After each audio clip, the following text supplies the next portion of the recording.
السلام علیکم، میں ہوں محمد سجاد اور آپ دیکھ رہے ہیں محمد سجاد آفیشیل یوٹیوب چینل۔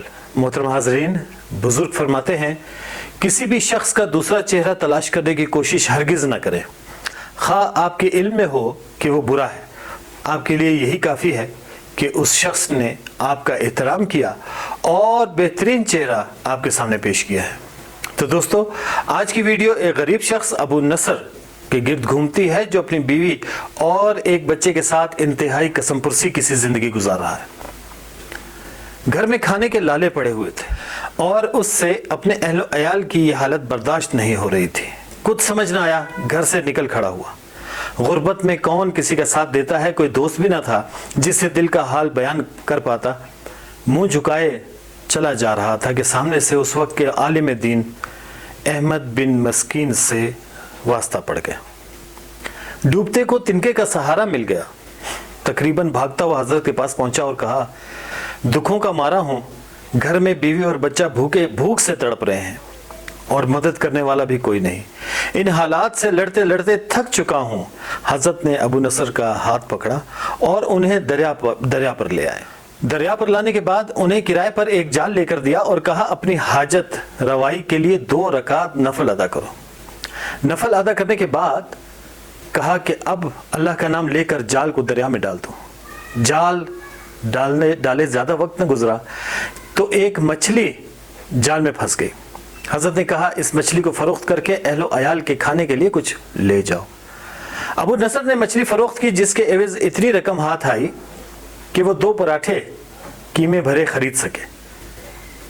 انہوں نے پراٹھے خریدے اور گھر کی طرف روانہ ہو گئے کہ راستے میں بھوکوں ماری ایک عورت نظر آ گئی۔ دیکھا کہ وہ عورت بھوک سے نڈھال ہے اور اپنے بیٹے کے ساتھ راستے میں بے یار و مددگار بیٹھی ہے۔ ان کی یہ حالت دیکھ کر عجیب سی کیفیت طاری ہو گئی۔ اس خاتون اور بچے میں اپنی بیوی اور اپنا بچہ نظر آ رہے تھے۔ سمجھ نہیں آ رہا تھا کہ یہ 2 پراٹھے انہیں دے دے یا ان کی حالت کو درگزر کر دے اور گھر کی طرف چل پڑے۔ ایک بھوکے بچے کی آنکھوں میں بھوک کے آنسو دیکھ کر ابو نصر سے رہا نہیں گیا۔ اس بچے کی طرف بڑھے اور ایک پراٹھا اسے اور دوسرا اس کی ماں کو دے دیا اور بولے، آپ لوگ اپنی بھوک مٹائیں۔ جس رب نے آپ کی بھوک مٹانے کا بندوبست کیا، ہمارا بندوبست بھی وہی کرے گا۔ ابو نصر نے پراٹھے تو دے دیے، لیکن دل بڑا پریشان تھا کہ اپنی بیوی بچوں کا کیا بنے گا، ان کو کیا منہ دکھائے گا، کیا منہ لے کر گھر جائے۔ ابو نصر گھر کے قریب تھے کہ ایک منادی پکار رہا تھا کہ ہے کوئی جو مجھے ابو نصر سے ملوا دے۔ ابو نصر بڑا حیران پریشان یہ منظر دیکھ رہا تھا کہ کسی نے منادی سے کہا کہ وہ تو ہے ابو نصر۔ منادی ابو نصر تک پہنچا اور کہا، میں کئی عرصے سے تمہاری تلاش میں ہوں۔ دراصل میں کاروبار میں تمہارے والد کا شریک تھا۔ کاروبار کی وجہ سے کئی علاقوں میں قیام رہا اور آپ کے والد کی وفات پر میں پہنچ نہ سکا۔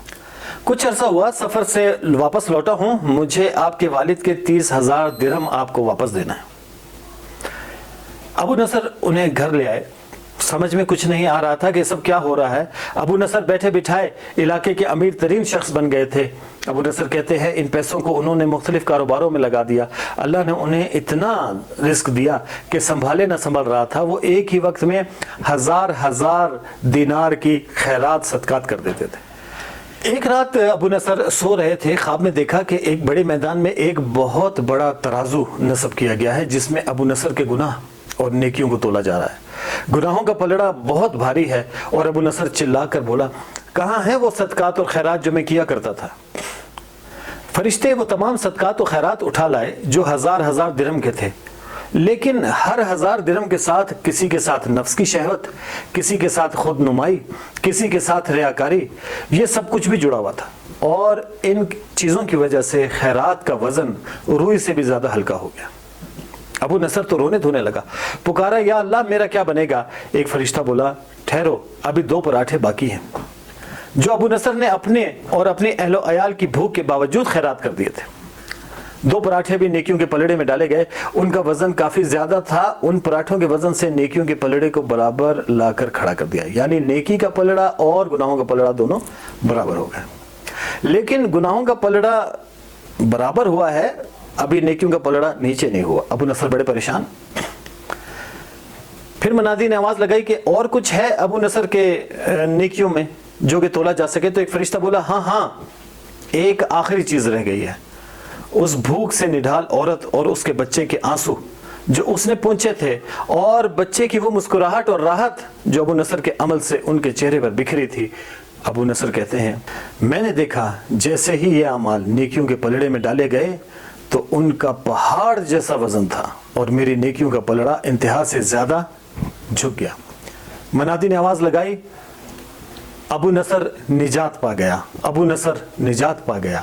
یہ منادی، یہ آواز سن کر ابو نصر کی آنکھ کھل گئی۔ ابو نصر پسینے میں شرابور تھا اور کہہ رہا تھا ابو نصر آج تیرے دکھاوے کے لاکھوں کے صدقے اور خیرات تجھے نہ بچا پائے، جبکہ صدق کے دل سے دیے ہوئے 2 پراٹھے تجھے نجات دلوا گئے۔ دوستو، اس قصے میں ہمارے لیے بہت بڑا سبق یہ ہے کہ تھوڑا سا صدقہ کریں، تھوڑی سی خیرات کریں، لیکن کسی کی مدد کرتے ہوئے اس کے ساتھ تصویریں اور سیلفیاں بنا کر اپنی نیکی کو تباہ نہ کریں۔ کوشش کریں کہ صدقہ خیرات اپنے بچوں کے ہاتھوں کروائیں اور انہیں اپنے نبی کریم صلی اللہ علیہ وآلہ وسلم کی صدقہ و خیرات کے متعلق حدیث بھی سمجھائیں کہ ایک ہاتھ سے صدقہ کیا جائے یا خیرات کی جائے تو دوسرے ہاتھ کو اس بات کا علم بھی نہ ہو۔